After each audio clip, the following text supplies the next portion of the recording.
Fase. Bertemu lagi dengan saya, Dr. Elsa. Masa PPKM kali ini menyusul kondisi pandemi yang belum juga usai, telah memaksa banyak orang untuk beraktivitas dari rumah menggunakan perangkat elektronik. Tidak terkecuali anak-anak. Mereka yang seharusnya bermain, tertawa, dan bergembira bersama teman-teman mereka harus di rumah menggunakan gawai mereka atau laptop mereka. Ini memaksa mereka untuk jenuh yang mengarah pada stres. Lantas, apa yang dapat dilakukan?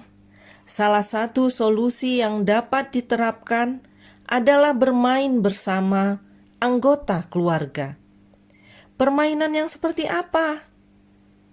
Tentu saja permainan yang sekaligus dapat mengeksplorasi kecerdasan anak.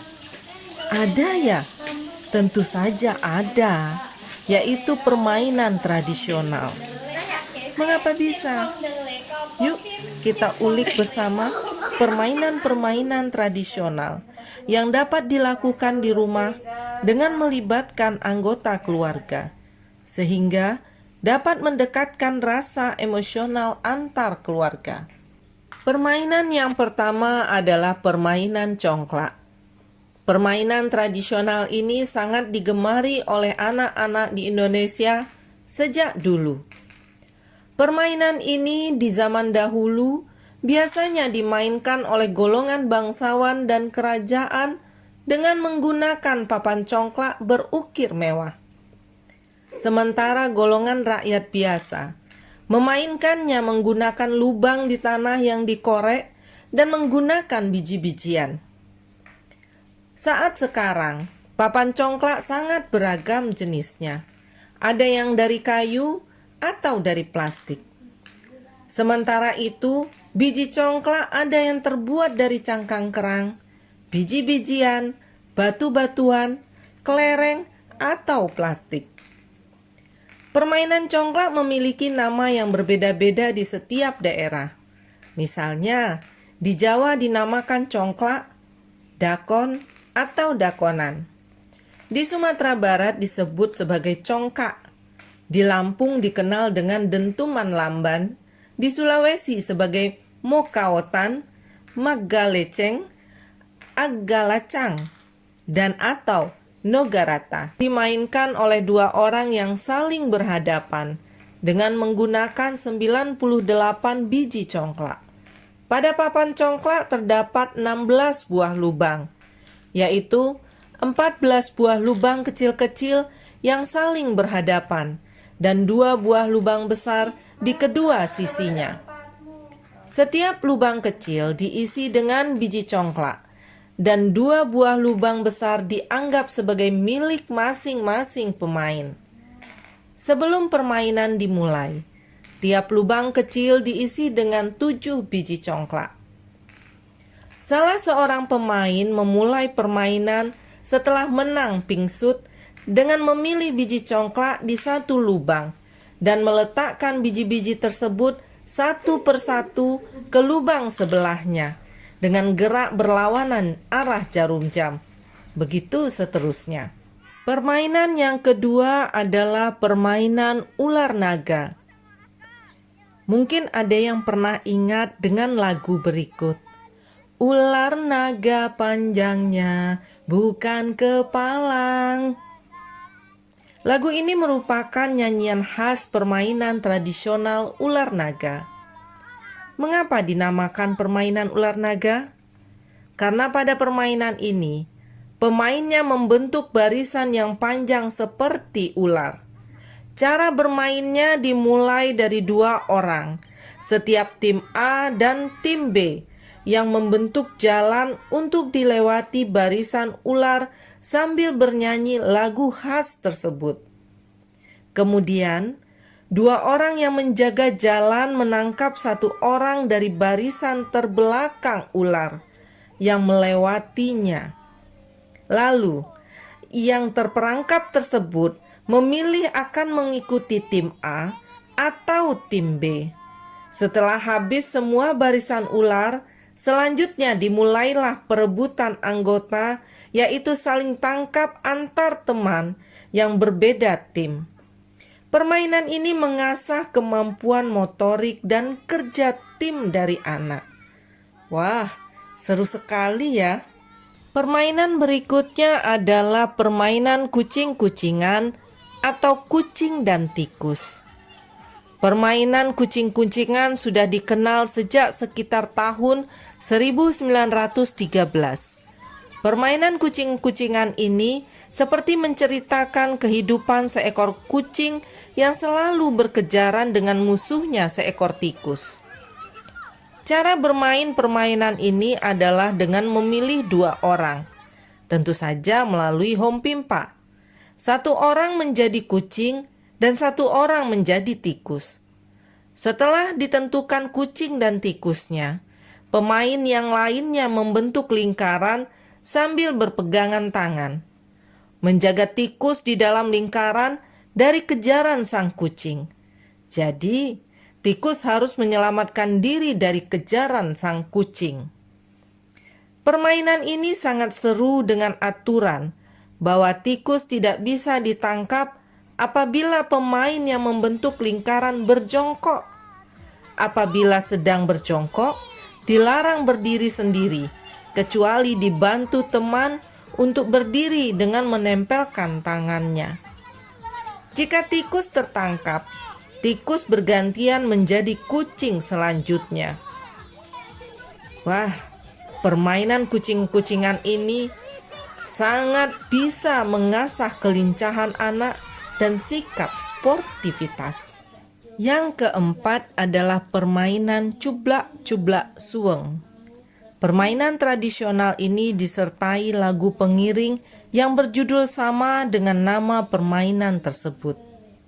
Permainan ini biasanya dimainkan oleh anak-anak kecil di pedesaan dari Pulau Jawa, khususnya di Jawa Tengah, Daerah Istimewa Yogyakarta, dan juga Jawa Timur. Permainan ini diawali dengan home pimpa untuk menentukan yang kalah dan menjadi Pak Empong yang kemudian berbaring tertelungkup di tengah, dan pemain lain duduk melingkari Pak Empong sambil membuka telapak tangan menghadap ke atas dan diletakkan di punggung Pak Empong. Lalu ada salah satu anak memegang biji atau kerikil dan dipindah dari telapak tangan satu ke telapak tangan lainnya diiringi lagu cublak-cublak suweng. Pada lirik lagu Sopong Guyu Deli Ake merupakan pertanda biji atau kerikil harus segera disembunyikan oleh pemain yang menerimanya dalam genggaman. Pada akhir lagu, semua pemain menggenggam kedua tangan masing-masing berpura-pura menyembunyikan kerikil sambil menggerak-gerakkan tangan. Pak Empong bangun dan menebak di tangan siapa biji atau kerikil disembunyikan. Bila tebakannya benar, pemain yang menggenggam biji atau kerikil menjadi Pak Empong. Bila tebakan salah, Pak Empong kembali ke posisi semula. Nah, permainan ini mengajarkan anak tentang sportivitas, kegembiraan, dan kemampuan musikal. Permainan yang kelima adalah engklek atau ingkling. Permainan tradisional ini masih sering dimainkan di hampir seluruh wilayah Indonesia. Walaupun setiap daerah memiliki sebutan yang berbeda, tetapi cara memainkannya tetap sama. Engklek bisa dimainkan oleh 2 orang atau maksimal 5 orang. Cara bermain adalah dengan menggambar kotak-kotak di lantai atau tanah dengan menggunakan kapur atau menggores tanah dengan kayu. Jumlah kotak yang digambar adalah 9, yaitu 3 kotak horizontal disambung dengan 3 kotak vertikal. Lalu tambah 1 kotak di atasnya dan 2 kotak di horizontal. Setiap pemain akan melompati kotak-kotak tersebut secara bergiliran dengan 1 kaki. Jika terjatuh, maka pemain harus menandai kotak terakhir dengan menaruh batu atau gacuk kreweng. Kreweng adalah sebutan untuk pecahan genteng. Jika dimainkan di dalam rumah, kreweng dapat diganti dengan kertas kardus bekas. Permainan yang juga sering disebut dengan Sunda Manda ini seru dimainkan bersama keluarga. Bermanfaat untuk membakar lemak, melatih keseimbangan anak, dan mengundang tawa. Bisa sambil berolahraga atau berjemur di pagi hari di masa PPKM ini. Permainan tradisional benteng atau bentengan. Permainan ini dimainkan oleh dua kelompok yang masing-masing kelompok terdiri dari 4 orang anak sampai 8 orang. Masing-masing kelompok memilih suatu tempat sebagai markas, biasanya berupa tiang, batu atau pilar yang digunakan sebagai markas. Nah, jika dimainkan di rumah, bisa dilakukan di halaman rumah dengan memanfaatkan tanaman atau tiang rumah sebagai markas atau benteng. Permainan ini dimulai dengan majunya salah satu pemain dari salah satu benteng untuk menantang para pemain dari benteng lainnya. Pemain dari benteng lain akan maju untuk mengejar. Jika pemain lain dari benteng penantang dapat terkejar dan dapat disentuh oleh pemain lawan, maka pemain penantang dinyatakan mati. Biasanya pemain penantang akan berlari menghindar atau kembali ke bentengnya sendiri, dan teman-teman dari benteng ini akan mengejar pemain dari benteng lawan yang mengejar tadi. Permainan bentengan ini tentu saja memiliki beragam manfaat, yaitu melatih kemampuan motorik, kelincahan anak, melatih kerjasama antar teman, dan memupuk jiwa sportif. Permainan tradisional berikutnya adalah permainan peta umpet. Permainan tradisional ini sangat mudah dilakukan di rumah, baik di dalam rumah maupun di luar rumah. Permainan ini sudah ada sejak lama dan menjadi permainan tradisional di seluruh negara, termasuk Indonesia. Inti permainan ini adalah menemukan orang yang bersembunyi. Orang yang pertama kali ditemukan saat bersembunyi dinyatakan gugur dan akan bergantian menjadi si pencari. Permainan peta umpet ini dilakukan minimal 2 orang dan lebih seru jika dimainkan dengan banyak pemain. Sebelum peta umpet dimulai, biasanya pemain melakukan pingsut atau hompimpa untuk menentukan siapa yang akan menutup mata untuk mencari teman-teman yang akan bersembunyi. Permainan ini bermanfaat untuk melatih kemampuan bersosialisasi, aktif, sportif, berdiskusi, dan tidak lepas dari perasaan senang bagi anak-anak. Permainan yang ke-8 adalah permainan bola bekel. Permainan bola bekel akan melatih ketangkasan dan konsentrasi seorang anak. Karena untuk memainkan permainan tradisional ini, tangan harus bergerak dengan cepat dan mata harus selalu awas ke biji permainan dan bola secara bersamaan agar bola tidak terlepas dari tangkapan setelah dipantulkan. Permainan bola bekel dimainkan dengan 6 biji bekel. Biji-biji tersebut diletakkan di lantai, kemudian bola dipantulkan ke lantai secara perlahan. Ambil 1 biji dan tangkap bola dengan 1 tangan sebelum terjatuh. Pantulkan kembali bolanya, lalu letakkan biji yang tadi diambil ke lantai. Lanjutkan dengan mengambil 2 biji sampai dengan 6 biji sekaligus. Peraturan permainan ini, apabila biji tidak terambil, bola tidak tertangkap, maka pemain dikatakan gugur dan dilanjut dengan pemain selanjutnya yang sudah menunggu. Permainan ke-9 adalah permainan rangku alu. Permainan ini merupakan tarian dari Manggarai, Flores, Nusa Tenggara Timur yang biasa dimainkan saat bulan purnama oleh para muda-mudi sebagai bentuk rasa syukur dan ekspresi kebahagiaan saat panen. Permainan ini membutuhkan 4 orang anak untuk memegang 4 tongkat bambu berukuran lebih kurang 2 meter dan menggerakkannya dengan pola buka tutup. Sementara satu pemain harus melompati tongkat tanpa terjepit. Bermain rangku alu dapat melatih konsentrasi anak dan ketepatan bertindak karena tidak sekadar melompat. Permainan ini tentu seru dimainkan bersama keluarga, bermanfaat untuk membakar lemak, melatih keseimbangan dan konsentrasi, serta mengundang tawa. Namun, tetap hati-hati ya, agar kaki tidak terjepit tongkat bambu.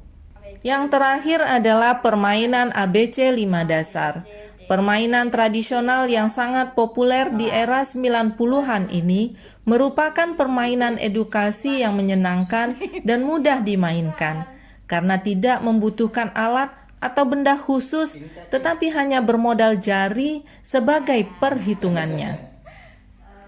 Cara bermain diawali saat para pemain duduk melingkar saling berhadapan dengan terlebih dahulu menentukan peraturan permainan.